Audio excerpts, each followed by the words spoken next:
वंशावली में दर्ज करना होगा बहन बेटियों का नाम, मांगने पर देनी पड़ेगी जमीन। नमस्कार, मैं रागनी और आप देख रहे हैं वीपीएस न्यूज।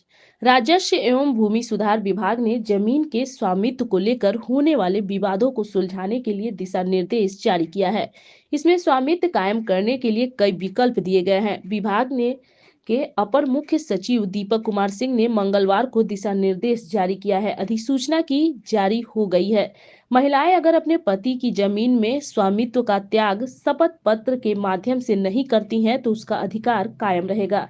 रैयतों को वंशावली की घोषणा में बहन बेटियों का नाम दर्ज करना ही होगा। किसी रैयत का जमीन पर शांतिपूर्व दखल कब्जा है, स्वामित्व के नाम पर सिर्फ लगान रसीद है, ऐसे मामलों के बारे में कहा गया है कि भूमि सर्वेक्षण में ऐसे भूखंडों के चौहद्दी का दारों के बयान पर एक निरक्षर प्रतिवेदन तैयार किया जाएगा। चौहद्दी की किसी जमीन में उस खेसरा के स्वामी के रूप में रैयत का नाम हो तो उसके नाम से खाता खुल सकता है। रैयत के नाम पर खेसरा पर दखल कब्जा है, ना जम बंदी कायम है और ना रसीद कट रही है। ऐसी जमीन के मामले में कहा गया है कि इसका खाता अनाबाद बिहार सरकार के नाम से खुलेगा। अभियुक्ति का लम में अवैध दखलकार का नाम दर्ज होगा। कुछ ऐसी भी जमीन है जो सर्वे खतियान में अनाबाद बिहार सरकार के खाते में दर्ज है, उस पर मकान बना हुआ है। अभियुक्ति के कालम में दखलकार का नाम दर्ज है। इस मामले में दखल के उपलब्ध साक्ष्यों के आधार पर रैयती खाता खोला जाएगा। खतियान में दखलकार दर्ज होने अथवा ना होने दोनों मामलों में क्रमशः उनके वंशज अथवा वर्तमान दखलकार क्रेता के दखल के आधार पर उनके नाम से खाता खोला जाएगा।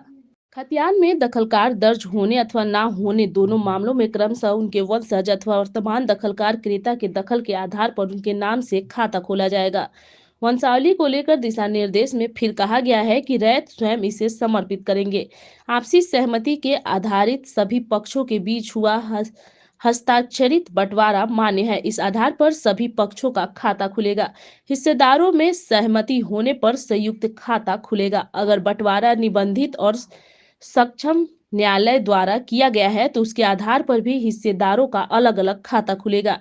यदि कोई खेसरा कैडेस्ट्रल सर्वे में रैयती है और रिविजनल सर्वे में अनाबाद बिहार सरकार या अनाबाद सर्वसाधारण दर्ज है और सिविल सूट में रैयत के पक्ष में निर्णय हुआ है तो खेसरा रैयती माना जाएगा। अगर क्रेता का जमीन पर शांतिपूर्व दखल है तो केवलाका निबंधन कार्यालय से सत्यापन कर क्रेता के नाम से खाता खोला जाएगा। बिहार सरकार ने जमीन के स्वामित्व को लेकर होने वाले विवादों को सुलझाने के लिए दिशा निर्देश जारी किए हैं।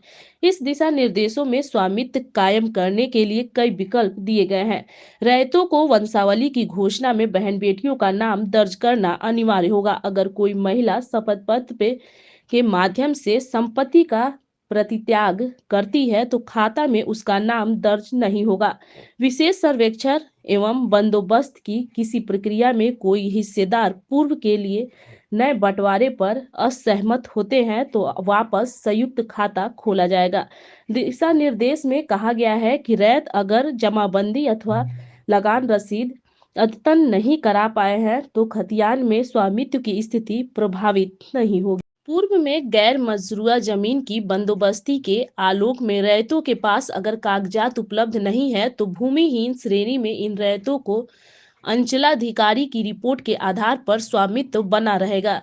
नए बन रहे खतियान में महिला द्वारा संपत्ति का प्रतित्याग करने अथवा पिता द्वारा स्व अर्जित भूमि की वसीयत में पुत्री का नाम दर्ज न करने अथवा न्यायालय में हुए बंटवारे में पुत्री बहन का नाम नहीं रहने की स्थिति में ही महिलाओं को अपने अंश की प्राप्ति नहीं होगी। अन्य सभी दशाओं में प्रत्येक महिला अपने पति की संपत्ति में अपने हिस्से की प्राप्ति होगी। वंशावली में बहन बेटियों का नाम दर्ज करना अनिवार्य है। अगर कोई महिला शपथ पत्र के माध्यम से संपत्ति का परित्याग करती है तो खाता में उसका नाम दर्ज नहीं होगा। धन्यवाद। मैं रागनी और आप देख रहे थे वीपीएस न्यूज।